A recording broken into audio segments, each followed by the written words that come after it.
कि आज मैं आप लोगों को दिखाने वाली हूँ कि टब क्लीन कैसे करना है। यहाँ टाइम वेस्ट के बगैर मैं आपको बता दूं कि वही 3 ऑप्शन है, यानी कि स्विच का है और दूसरा वाटर इनलेट का और तीसरा वाटर ड्रेनेज का है, यानी कि वाटर पाइप। तो यहाँ सबसे पहले हमने तो स्विच ऑन करना है, लेकिन स्विच ऑन करने से पहले ये बात का ख्याल रखिएगा कि आपने अपनी मशीन को पहले तो बाहर से साफ कर लेना है। मैं ऑलरेडी बाहर से साफ कर चुकी थी, लेकिन ये जो अंदर की सफाइयाँ होती हैं कि उसके लिड को ओपन करने के बाद भी हमें कुछ सफाइयाँ करनी पड़ती हैं, तो वो आपने खुद करनी है। वो टब खुद क्लीन नहीं करेगा। टब क्लीन का मतलब ये है कि टब की सफाई और उसके अंदर की, यानी कि वो सारी सफाइयाँ जहाँ तक स्क्रू खोले बगैर, यानी मशीन को खोले बगैर हम नहीं पहुँच सकते, वो सारी क्लीनिंग मशीन आपको खुद करके देगी। अच्छा, वैसे तो सारी ऑटोमेटिक मशीन की क्लीन करने का एक ही प्रोसेस होता है, लेकिन यहाँ पर मैं आपको बता रही हूँ हायर ऑटोमेटिक वॉशिंग मशीन की क्लीन करने का, यानी टब क्लीन करने का प्रोसेस। मैं यहाँ आपको मेंशन करती चलूँ कि इस डिटर्जेंट बॉक्स में मैं डिटर्जेंट कभी भी नहीं डालती हूँ, मैं डायरेक्ट डालती हूँ इस वजह से क्योंकि यहाँ अगर डिटर्जेंट जो है वो चिपक जाता है तो फिर उसको क्लीन करना बड़ा मुश्किल हो जाता है। क्योंकि मैं एक बार डाल चुकी हूँ जो कि वो चिपक गया था, तो फिर वो मैं यही क्लीन करने की यहाँ पर कोशिश कर रही हूं। नेक्स्ट स्टेप हमारा क्लीनिंग का ये है कि टब के ऊपर की जो सफाई है, यानी कि जाहिर सी बात है पाकिस्तान में डस्ट पॉल्यूशन का बहुत ज़्यादा इशू है, तो यहाँ पर भी डस्ट काफ़ी चिपकी भी हो जाती है, तो मैं इसको हर बार क्लीन करती ही रहती हूँ। तो यहाँ तक चूँकि पानी नहीं आता टब का, तो इस वजह से इसको आपने खुद ही क्लीन करना है। टब के ऊपर से सफाई करने के बाद हमारे आते हैं फिल्टर्स। आपको टब क्लीन लगाने से पहले अपने फिल्टर्स को खाली करके उसको अच्छे से क्लीन करके वापस लगा देना है।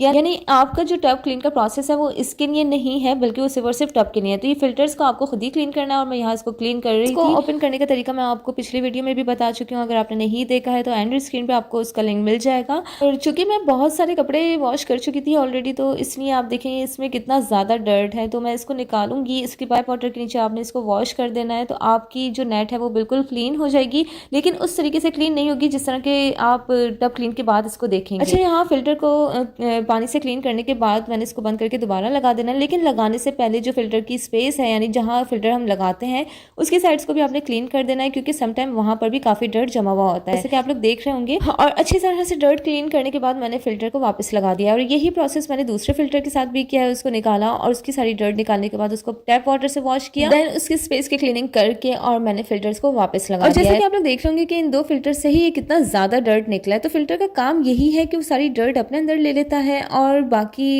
इस डर्ट को निकालने का काम हमारा है। ये टब क्लीन में क्लीन नहीं होती है। अब जबकि हमने बाहर की सारी सफाई कर ली है, तो अब हम टब क्लीन का प्रोसेस स्टार्ट करेंगे। लेकिन इससे पहले मैं मेंशन करती चलूँ कि जितने ऑप्शंस आपको देख रहे हैं इसके बारे में मैं अपनी पिछली वीडियो में बता चुकी हूँ, जिसका लिंक मैं आपको एंड स्क्रीन में शो कर दूंगी। अच्छा, सबसे इंपॉर्टेंट ये कि टब क्लीन का प्रोसेस तकरीबन 10 to 12 आवर्स में कंप्लीट होता है। ये तो इसका 12 आवर्स लगा के आप इसके टब को अच्छे से क्लीन कर लें, और अगर आप ऐसा नहीं करना चाहते तो इसका ऑल्टरनेट ऑप्शन क्या है वो मैं आपको आगे चल के बताऊंगी। तो मेरी वीडियो को देखते रहिए, लेकिन अगर आपने चैनल को सब्सक्राइब नहीं किया तो मेरे चैनल को सब्सक्राइब कर लें और वीडियो आप पसंद आने पे मेरी वीडियो को जरूर लाइक कीजिएगा। चलते हैं अब टब क्लीन के प्रोसेस की तरफ। तो यहाँ से आपने स्विच ऑन करने के बाद आपने पावर ऑन किया। पावर ऑन करने के बाद हमें सेट और प्रोग्राम के बटन को 2 से 3 सेकंड्स के लिए प्रेस करके रखना है। प्रेस करके रखने के ऊपर CH का ऑप्शन आ जाएगा। CH आ जाए तो इसका मतलब यह है कि आपका टब क्लीन का प्रोसेस स्टार्ट होने को है। इसमें हमें 3 फंक्शंस मिलेंगे, वॉश टाइम, रिंस टाइम और स्पिन टाइम। वॉश टाइम में वो इसी तरह से वॉश करेगा जिस तरह हमारे कपड़ों को वॉश करता है उसी तरह, और रिंस टाइम में उसी तरह वो पूरे टब को 3 मरतबा खंगाल देगा ताकि जो पाक वगैरह होना है वो पाक हो जाता है। और स्पिन टाइम में ये टब को अच्छे से ड्राई कर देगा, यानी अंदर से और बाहर से टब अच्छे से ड्राई हो जाएगा। यहाँ प्रोसेस स्टार्ट करने के बाद जब ये थोड़ा सा पानी ले लेता है तो मैं इसमें सर्फ थोड़ा सा ऐड करूंगी। वो इस वजह से जो टब के अंदर एक स्मेल सी बस जाती है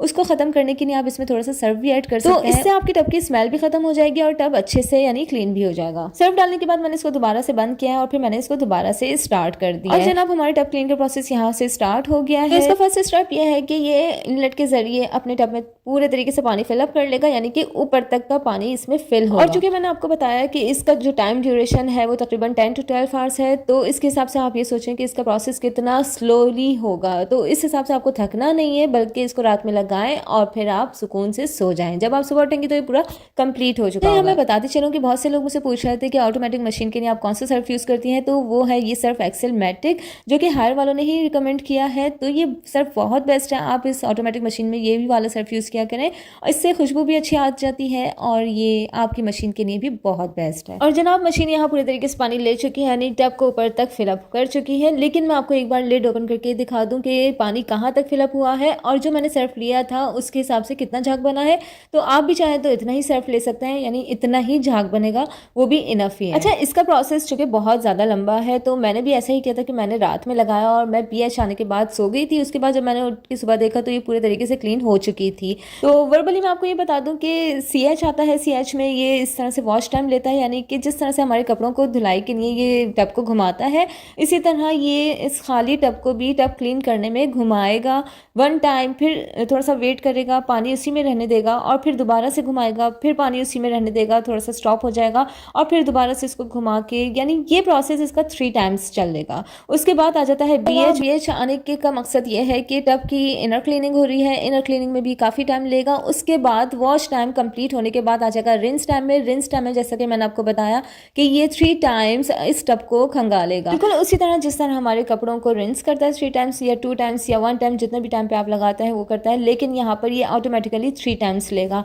इसके बाद आ जाता है स्पिन टाइम। तो स्पिन टाइम में ये टब को अंदर से भी और बाहर से भी अच्छी तरह से ड्राई कर देगा, यानी कि जब मैंने सुबह ये खोला, चूंकि मैं उसकी वीडियो नहीं बना सकी इसलिए मैं आपको शो नहीं कर पा रही हूँ, लेकिन जब सुबह मैंने खोला तो टब बहुत अच्छे से क्लीन हुआ था। अब आ जाता है इसका अल्टरनेट ऑप्शन, जो कि हर किसी के लिए बहुत ज्यादा ईजी है, क्योंकि हर कोई 10 to 12 आवर्स मशीन को लगा के नहीं सो सकता, क्योंकि एक तो एक फिक्र सी लगी रहती है कि आपने मशीन लगाई हुई है और दूसरा ये इलेक्ट्रिसिटी कंज्यूम भी करता है। तो इसका जो अल्टरनेट ऑप्शन है वो सेम एग्जैक्टली वैसा ही है जैसा कि हम लोग कपड़े वॉश करते हैं, जिस तरह से हम सारे ऑप्शंस लेते हैं कि water level, wash time, rinse time और फिर स्पिन टाइम।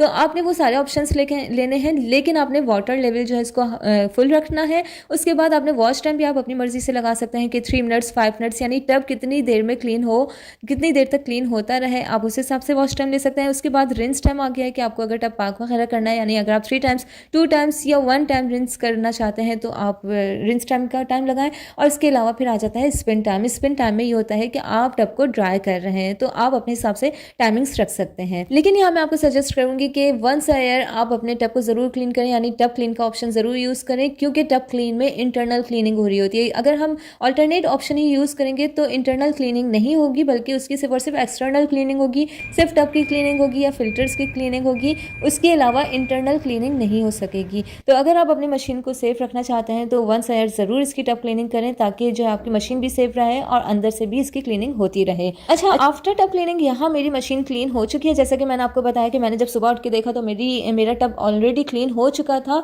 और देखिए आप कितनी, यानी एक शाइन सी है, बिल्कुल एक न्यू सा लुक आ रहा है। इनफैक्ट ठीक, इसके फिल्टर्स इतने ज़्यादा क्लीन हुए थे कि मुझे लग रहा था कि जैसे बिल्कुल एक न्यू सा लुक दे रहे हो। जो इसके ब्लैक सारे ज़रात हैं अंदर वो भी सब क्लीन हो चुके थे और एक वाइटनेस सी आ चुकी थी इसके फिल्टर के ऊपर, तो वो सब बहुत अच्छे से क्लीन हुआ। तो मुझे टब क्लीन का ऑप्शन भी बहुत बेस्ट लगा, लेकिन थोड़ा सा है टाइम कंज्यूमिंग, लेकिन आप इसको ज़रूर यूज़ करें। वेल, यहाँ हमारे टब क्लीन का प्रोसेस कंप्लीट हो चुका है, वो भी एक प्रूफ के साथ कि आपने देखा किस तरह से मेरा टब क्लीन हुआ, किस तरह से फिल्टर्स क्लीन हुआ। और यहाँ मैं स्विच ऑफ कर रही हूँ, इनलेट ऑफ कर रही हूँ, और इसके साथ ही आपने पाइप में से भी ज़रूर पानी निकाल लेना होता है, क्योंकि अगर हम पाइप में पानी छोड़ देंगे तो इससे हमारी मशीन ख़राब हो सकती है। तो इसको ज़रूर निकाल लिया करें ताकि आपकी मशीन हमेशा के लिए सेफ रहे। तो अगर आप लोगों को मेरा टब क्लीन का प्रोसेस समझ आ गया हो और आप मेरे साथ यहाँ तक आ गए हैं तो मेरी वीडियो को ज़रूर लाइक कीजिएगा। मिलते हैं